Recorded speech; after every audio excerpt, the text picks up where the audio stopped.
5 de la tarde, 4 minutitos. Ahora sí, puedo decir oficialmente feliz solsticio de verano porque llegó esta estación que ya sentíamos, yo diría que desde octubre, ni siquiera de noviembre. Viernes 22 de diciembre ya es verano en el hemisferio sur, por supuesto en nuestro país, y se hace sentir acá en la capital cuando a esta hora tenemos 33 grados según la Dirección Meteorológica de Chile.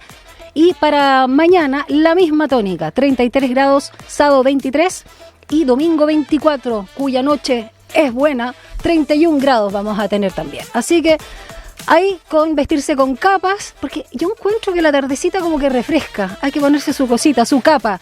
Y bueno, qué decir la gente que madruga, pero protéjase de los rayos ultravioletas porque sabemos que el cáncer de la piel es acumulativo. No es una cosa nada más de que uno va a la playa y se pone una cosa ahí. Y tampoco se trata de que porque uno es más moreno que otro no va a tener problemas. Ya, dicho eso, ¿cuál doctors? Saludo a todo el equipo de Radio USACH en frecuencia pública. Mi queridísimo doctor Verdugo en la sala de sonido con todo el rock, con toda la energía y con todas las ganas de este fin de semana. Muchas gracias por acompañarnos en la 94.5. Doctor Verdugo, alias Diego Ramírez Verdugo, como ustedes quieran. Y por supuesto, Anto Villarroel, nuestra periodista usachina, que está siempre ahí con nosotros haciendo la producción al aire. Muchas gracias, Anto, por acompañarnos. Avi en las redes sociales, @Radio USACH, Instagram, X, en Facebook, para los boomers también, Radio USACH. Y toda la información que está, todos los medios, Santiago TV, Radio USACH, la 94.5 y nuestro portal, además de todo lo que pasa en nuestra casa de estudio, súper fácil, diariousach.cl. Y bueno, nos ven, por si fuera poco, ya estoy con mis invitados, ya se los voy a presentar en la señal de televisión de Radio 50.2.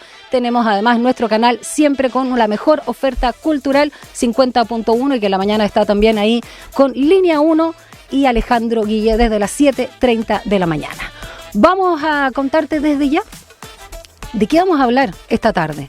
Mira, vamos a partir con un libro bien interesante que viene a rescatar, a poner el foco en una generación que fue protagónica, no solo en la resistencia, sino para derrocar a Pinochet o la dictadura, aun cuando quedaron muchas cosas, como el modelo económico, por ejemplo, y otras desigualdades. Cuando te diga no soy primavera, G80 o generación, ¿no?, de los 80 que derrotó a Pinochet, del autor, periodista, profesor, guionista, por supuesto escritor, Dino Pancani Corbalán, que ya se encuentra con nosotros muy bien acompañado. Luego vamos a estar con Nicolás Núñez, psicólogo clínico y magíster en neurociencia social, director clínico del Centro Origamis, depresión y ansiedad de fiestas de fin de año, o cómo se acentúan estos cuadros de los cuales mucha gente de nuestra población acá en Chile, sobre todo niños o adolescentes más bien, y por supuesto adultos mayores, y se agudiza por estas fechas. Todo eso y más luego de la música, y siendo la previa de estas fiestas que se celebran en estos días, sobre todo la Navidad, vamos con Bon Jovi, y esto es Please Come Home for Christmas. Bells will be ringing, the glad, glad news. Oh, what a Christmas to have the blues. My baby's gone, I have no friends to wish me greetings.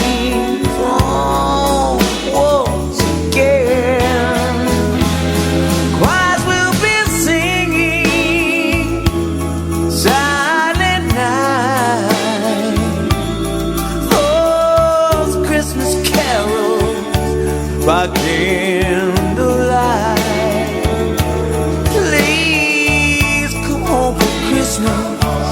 Please come home for Christmas.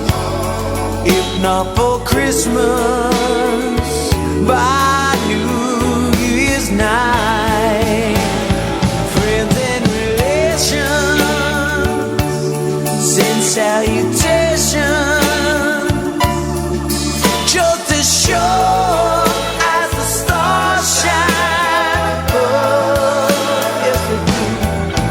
This is Christmas, Christmas, my dear.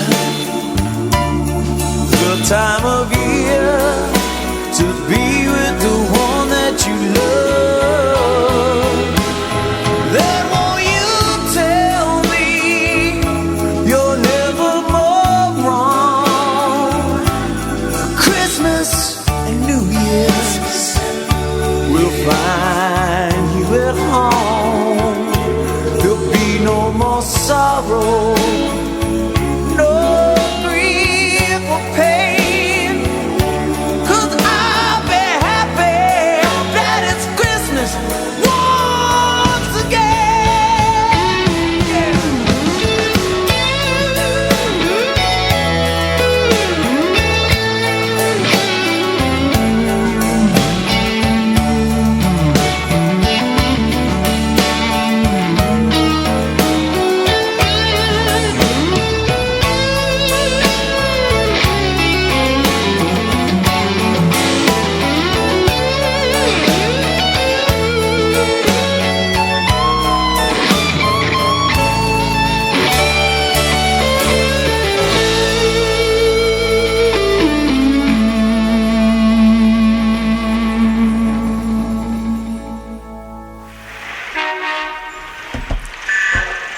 De la tarde ya con 10 minutos y vamos a nuestra primera conversación acá en Frecuencia Pública.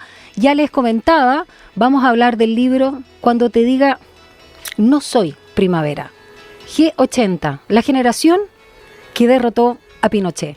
Su autor, Dino Pancani Corbalán, es periodista, profesor, guionista, escritor, ex director de la Escuela de Periodismo de la Facultad de Comunicación e Imagen de la Universidad de Chile, doctor en estudios americanos, adivinen por dónde, la mejor, IDEA de la USACH, y senador universitario de la Casa de Bello, ¿no? De la Casa de Bello. Oye, me tienes que explicar luego la figura de senador. Autor también de sentencia judicial 39.182-87, cine, las representaciones de la dictadura chilena y la argentina, los relevos y silencios del cine postdictatorial. También coautor de Patrimonio, Memoria y Cultura, la historia de Carmen 340, y también coautor de Los Necios, conversatorio con cantautores hispanoamericanos. Un hombre que sabe bastante y acompañado de su hija, Maite Pancani Aguiló. Bienvenida, Maite, ¿cómo estás? Bien. ¿De vacaciones ya? Sí. ¿Desde cuándo? ¿Del 7? ¿Del primero día de diciembre, no? Sí, desde el 7. Y no tenías hoy día nada que hacer, pero tenías que acompañar al papá, ¿o no? Sí. ¿Primera vez en la radio? Sí. ¿Te gusta? ¿Sí? ¿Y te gusta lo que hace el papá y lo que el papá escribe o que sea escritor al menos? Sí. Bacán. Bacán. Me encanta, Maite. Ya vamos a seguir hablando. Yo mientras voy a conversar con tu papá, pero tú mete la cuchara cuando quieras. Estás aquí, bienvenida, ¿ya? A ver, porque vamos a hablar de generaciones. Tu generación es distinta a la mía y seguramente nosotros obviamente estamos bastante más cerca de las generaciones. Y por supuesto la de los 80 ha sido muy, no diría banalizada, pero de alguna forma solamente segmentada en lo cultural, lo musical, sobre todo lo que emerge de nuestro país, y por supuesto una generación que en el mainstream, o más bien en el discurso público, era como que estaba muy triste, muy golpeada por aquellos padres de los 60 y 70 que dieron la lucha. Pero como tú dices, también en tu libro, la generación de los 80 es tan diversa como lo es nuestra sociedad. Lo que sí tenían en común era sostener una relación antagónica con el Estado, la autoridad, los medios de comunicación hegemónicos y la conciencia de padecer una tragedia y la urgencia de un cambio social. Y quiero partir con tus palabras, Dino, sobre todo cuando hay un prólogo, a quien le mando saludo también, por supuesto, que hace posible esta entrevista, Camilo Brodsky, en relación a la petición de hacer un libro para esta generación que dio la pelea y que permitió lo que estamos viviendo, aun cuando la transición nos dejó una deuda enorme. Muchas gracias por la invitación. Saludos también a Camilo, ¿no? Piensa y repite, el último libro de Camilo, un libro de poesía muy, muy bonito, muy intenso como Camilo. En torno a la pregunta, yo diría que es una generación, o a mi modo de verla, ¿no? Es que si bien por una parte se intentó banalizar, ¿no? Y presentar como una generación un tanto displicente con el poder, Plan Z, ¿no? Sí. Gumucio y compañía, muy mercurial, o Zona de Contacto también en los 90 que aparece. Sí, son más de los 90 que de los 80, pero sí. Pero se entiende. Es la entrada. Se entiende, ¿no? Sí. Y luego es una generación, yo diría, que se invisibiliza, ¿no? Que no aparece, como que pareciera ser que la caída de la dictadura o la resistencia a la dictadura fue hecha desde algún lugar del exilio o desde algún colegio profesional o desde las oficinas de Carmen de Carmen 8, que es donde estaba la democracia cristiana en aquel periodo, y que eso fue lo que logró el retorno a la democracia, ¿no? Invisibilizándose las luchas estudiantiles, las luchas de los estudiantes secundarios, las luchas de los estudiantes universitarios, las luchas de los pobladores y pobladoras, ¿no? Que fueron fundamentales, porque ahí se producía una articulación que era muy interesante, que era la juventud trabajadora, la juventud pobladora y también la juventud vinculada a la iglesia, en donde confluía todo, si yo tuviera que llevarlo a un espacio, probablemente a la plaza pública, ¿no? A la parroquia. En aquel periodo, yo diría, la iglesia estaba más abierta en las poblaciones y las parroquias estaban también, ¿no?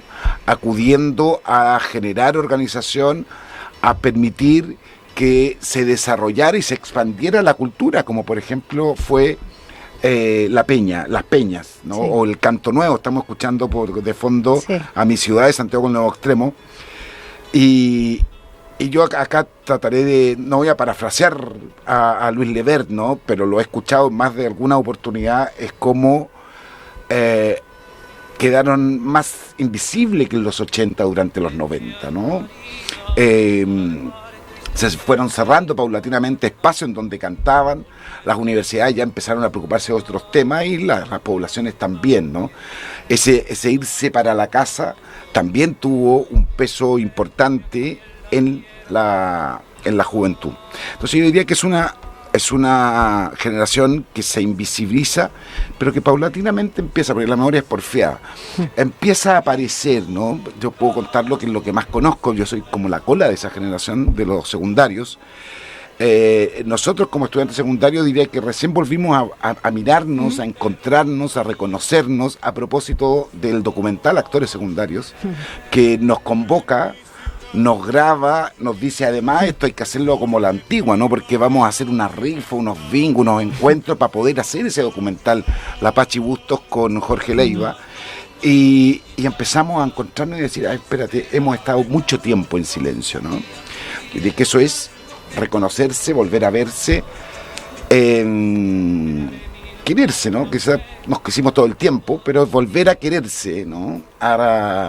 Además a dejar la intensidad de aquel periodo, dejarla un tanto de lado y empezar a mirar y a construir. Teníamos diagnósticos muy comunes en aquel periodo y también teníamos esa sensación de no estar, ¿no? De ser un actor secundario, como muy bien lo simplifica. Muy buen nombre, de hecho. Lo simplifica. Dino, en ese sentido, ¿te parece, o qué te parece? No quiero ponerle yo de antemano un juicio. Cuando se habla, sobre todo en la literatura, pero también en la cultura en general y como una generación, esto de las hijas y los hijos de la dictadura.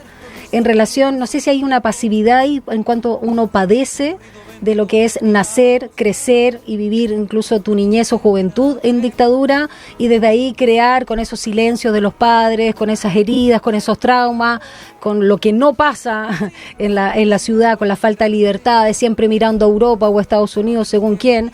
Y tú, a propósito de este libro, ¿cómo calza aquí este concepto de que se ha hablado tanto de las hijas, los hijos de la dictadura?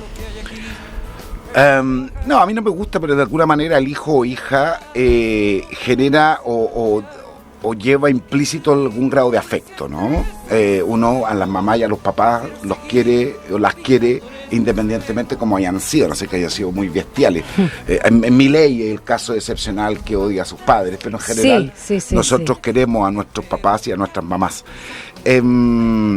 Somos producto también de la dictadura, sí, indudablemente, porque hubo asesinatos, hubo represión, no nos permitían tener centros de alumnos, a nuestros padres los perseguían, a nuestras madres las perseguían, las encarcelaban, etcétera. Yo no puedo soslayar el contexto en el cual nosotros crecimos y aprendimos a partir de eso, aprendimos a convivir y a hacernos, ¿no? Hombres, a hacernos mujeres, aprendimos a desde ahí construir. Yo diría que somos hijos e hijas de una resistencia a esa dictadura, ¿no? Yo me siento mucho más hijo e hija de mi padre y de mi madre que de Pinochet o de Don Francisco. Nos enseñaron en donde había una relación de cuidado mutuo, ¿no? Para quienes tuvimos padres y madres que tuvieron una participación política y social, los cuidábamos y las cuidábamos, y ello ocurría también con nosotros, ocurría eso, ¿no? Permitiéndonos además ser, ¿no? Sacar esa rebeldía con poco cálculo, ¿no? Cuando yo lo miro hoy día y digo, hay poca épica, ¿no? Incluso en las y los muchachos que se meten dentro de la política hay más cálculo que épica. No en todos, evidentemente, ni en todas, pero va primando. Uno lo observa, yo trabajo haciendo clases, lo observo y digo, en realidad esto es saltar con 5 redes abajo, ¿no? Por lo tanto, nunca el costalazo es difícil que te lo va a pegar. Acá habían costalazos y habían costalazos mortales. O sea, era de vida o muerte, ¿no? Literalmente. Claro. Dino, quiero preguntarte a propósito de esa generación, el tema del colegio, la escuela, cómo era pasar por ahí. Pero quiero hacer el contrapunto ya que estamos con Maite. ¿Tú en qué curso estás, Maite? ¿O pasaste? A quinto. A quinto. ¿Tienes 9 años? Tengo 10. 10 ya, 10. ¿Qué es lo que es para ti el colegio? ¿Qué te pasa con el colegio? ¿O qué te gusta del colegio? No hay respuestas malas. Lo que tú quieras decir está perfecto. Me gustan muchas cosas. ¿Ya?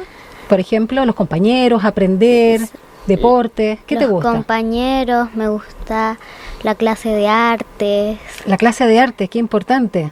La clase de arte, muy importante.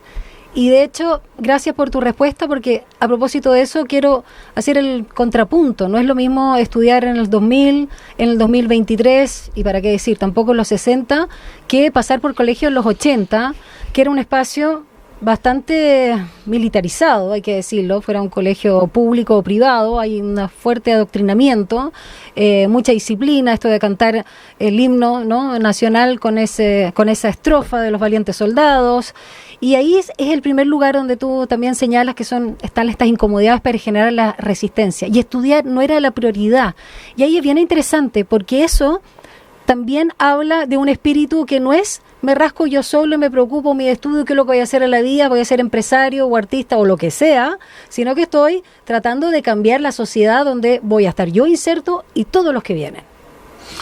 Claro, la escuela era, yo diría, o al menos lo fue para mí, no voy a hacer una generalización, pero las experiencias son bien diversas, ¿no? Quienes estudiaron, por ejemplo, colegios particulares pagados, era un modo. Sí, quienes estudiamos en los colegios públicos era otro modo, ¿no?, de vivirlo.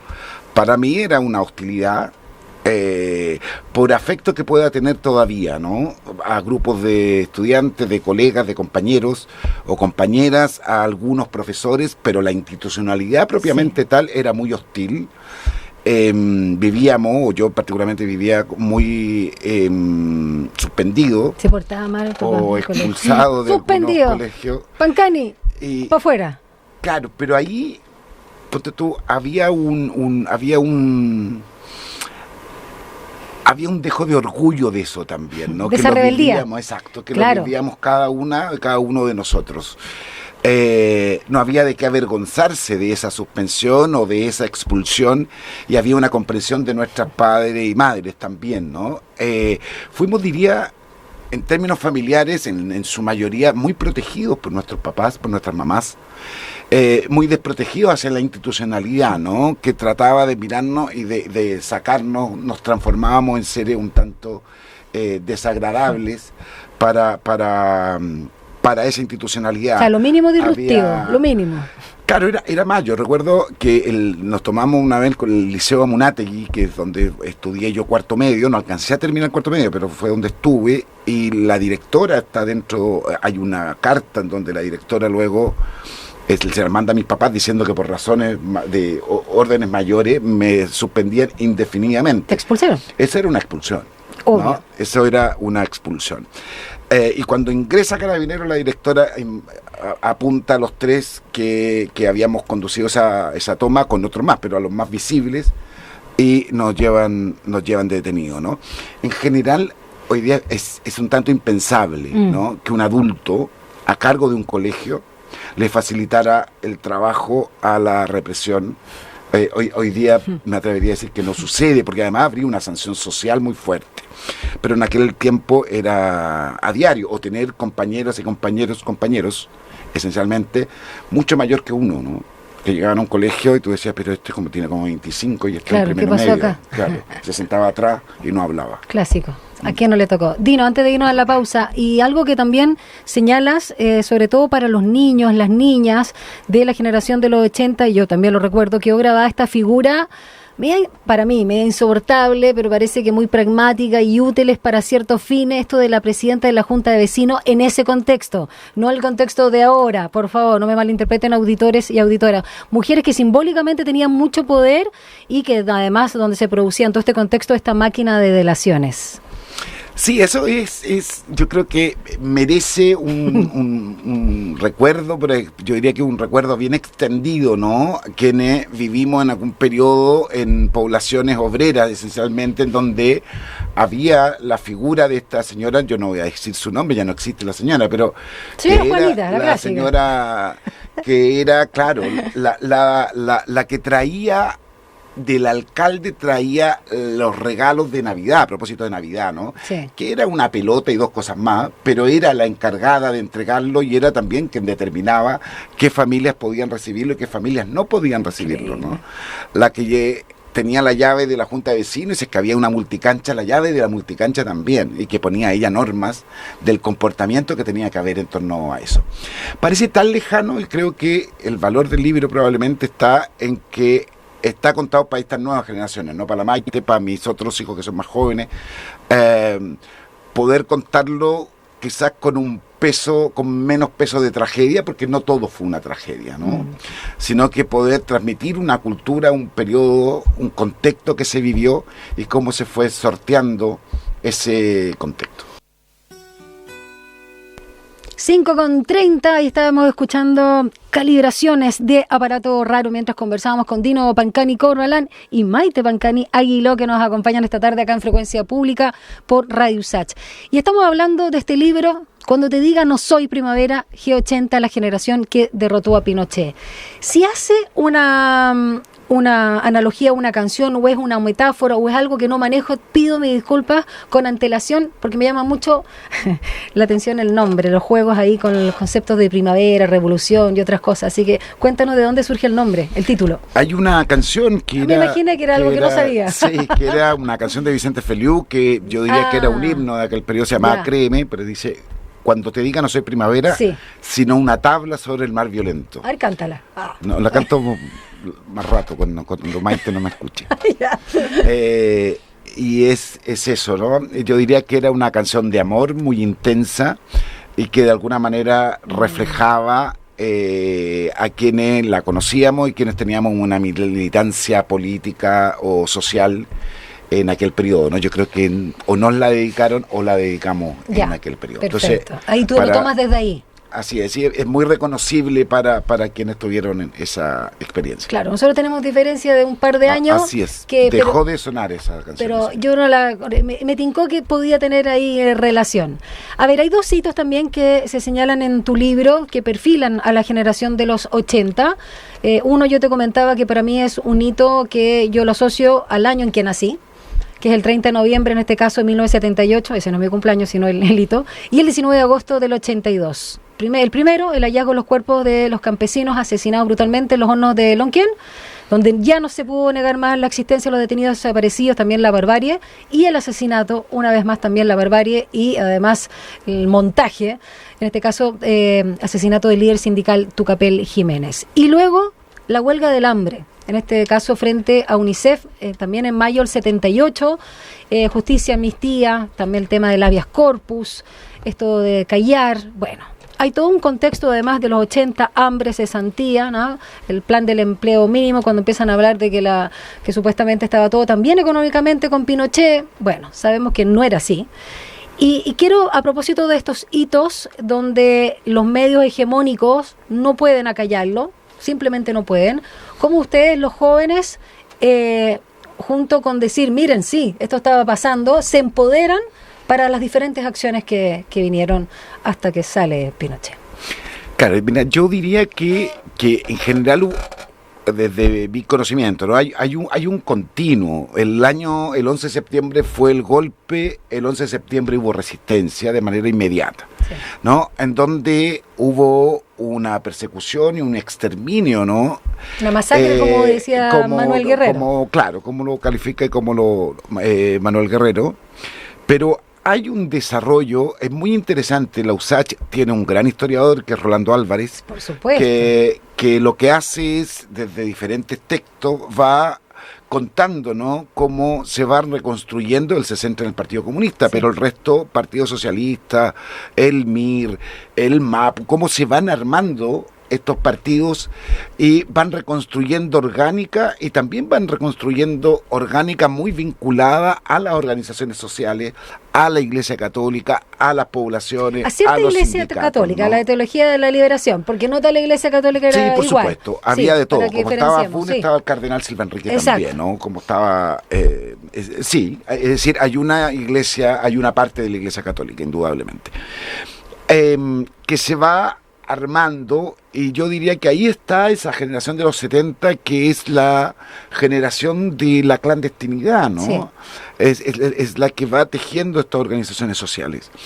Y yo lo que señalo es que entre el 78, porque antes hubo también, por ejemplo, el que apareció en la playa La Ballena, el cuerpo de Marta Ugarte. Marta Ugarte, como caso pasional. Exacto, Sí, que es espantoso, presentado otro como montaje. un caso pasional, Sí. no logra, a pesar de que se sabe que es, no logra establecerse como tal, ¿no? La fake news no ganó. No, pero se sabe finalmente, ¿no? Claro, parece. Y está entonces, bueno, los hornos de Lonquén, suceden más cosas, pero yo diría que es el año 82, esto es absolutamente discutible, es el año 82 cuando esa generación, tanto de los 70 como de los 80 o de los 60, cuando empieza a aparecer y tener una visibilidad pública, ¿no?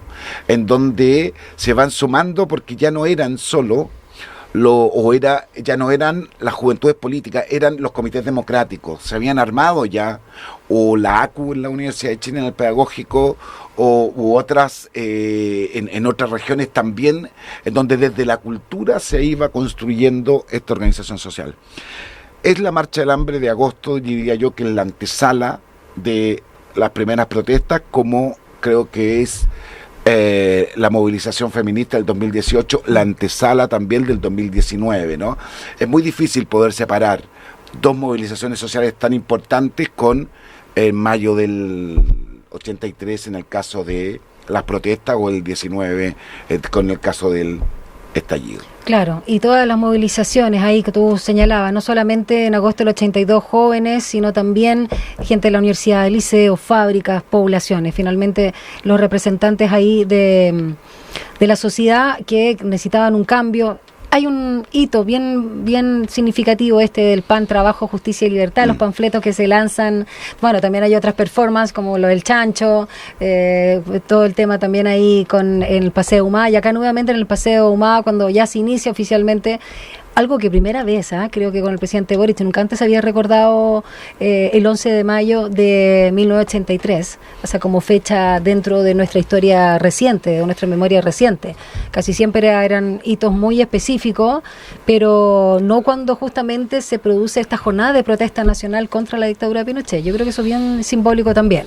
Quiero hablar de la cultura. Maite hablaba de lo que más le gustaba en el colegio, era el arte. Y me parece muy significativo que para ella sea muy importante, y además siendo tu hija, y algo que tú recalcas acá, no solo la música muy presente a propósito de parafraseando una canción con el título del libro, cuando te diga no soy primavera, sino de lo que se habla de en la búsqueda del sentido y también del hacer, el lugar que ocupaba la poesía como gran compañera. Y también, por supuesto, quiero ir ahondando en otros temas culturales que son la impronta, ¿no? Lo que le llamamos moda o las vestimentas. Y la nueva canción chilena y todo eso. Pero quiero partir con la poesía. ¿Qué lugar permitía dentro de este vacío donde, claro, a nivel masivo había un apagón cultural, pero la resistencia estaba en distintos lugares, era como si quieres más de nicho, pero claro, si teníamos el Happening con Ja, Sao Gigante y otras cosas de ese nivel en la televisión, sí podíamos hablar de un apagón cultural. Pero hablemos de la poesía. Mira, yo diría que ahí aparece, primero cuando yo hablo de la poesía, hablo, claro, la poesía o está Lira u otros, Sí. en donde se leía, había recitales de poesía, ¿no? Era parte de la performance universitaria, el valor de la palabra y la musicalidad de la palabra. Pero también está la poesía que es a través de la canción, ¿no? Es la metáfora, el decir sin decir, pero todos entendían lo que estaban diciendo, ¿no? Creo que Luis Lebert o Chuenquinilo son exponentes tan notables de llevar la palabra a un nivel, no sé, no quiero, puede ser un poco cursi, ¿no? Casi sublime, Póngale pero nomás. Sí. tan directo.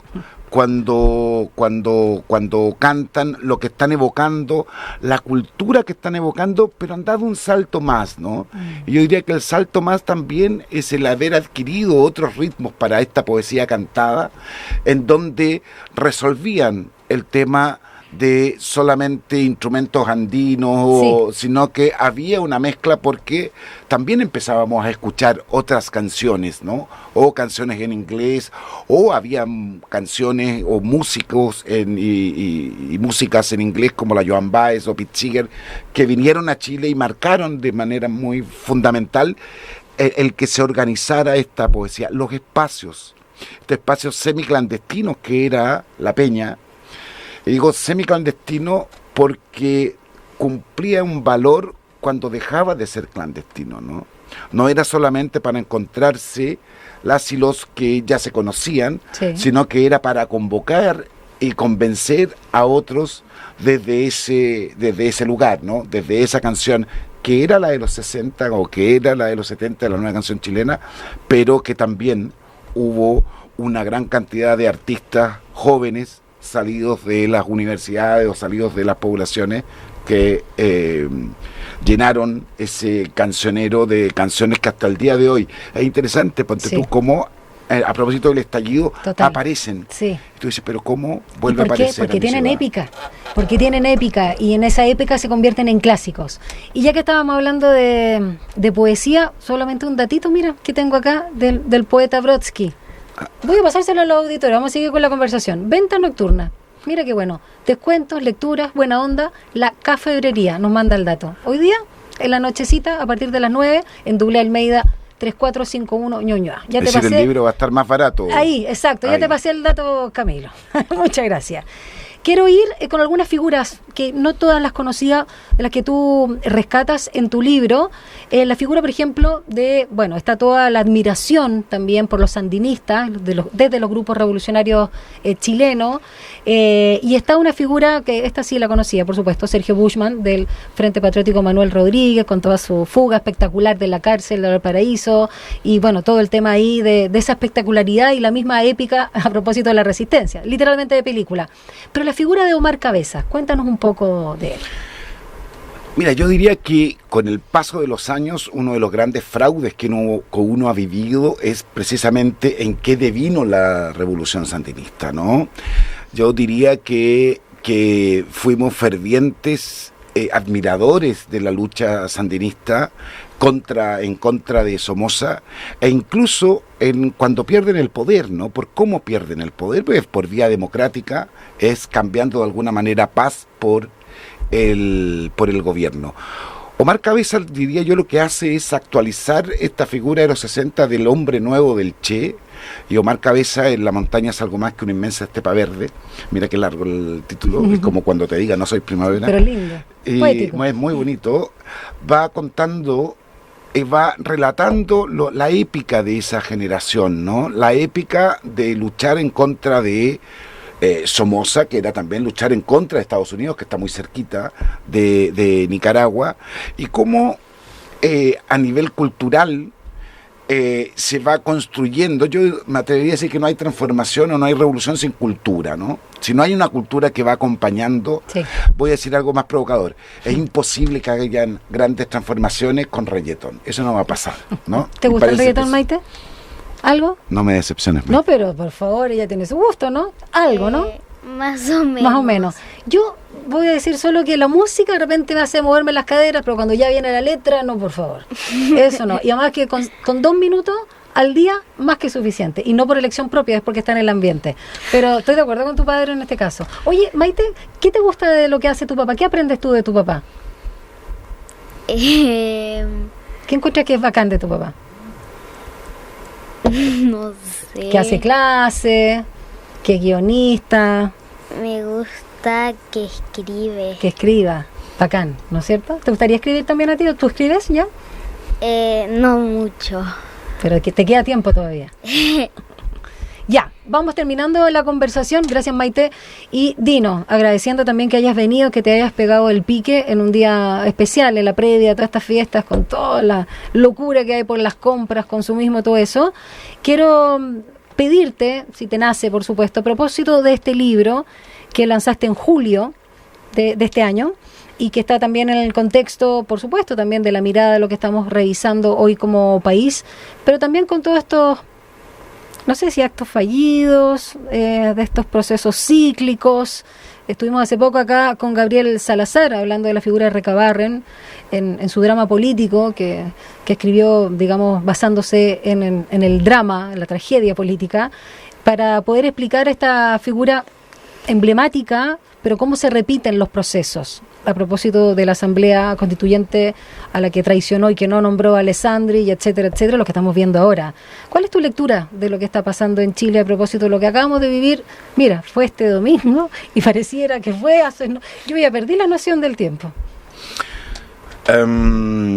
Mira, yo no estoy muy... Es decir, creo que es un proceso, un periodo de mucha resistencia, ¿no?, a la cultura, a este contragolpe cultural conservador que viene.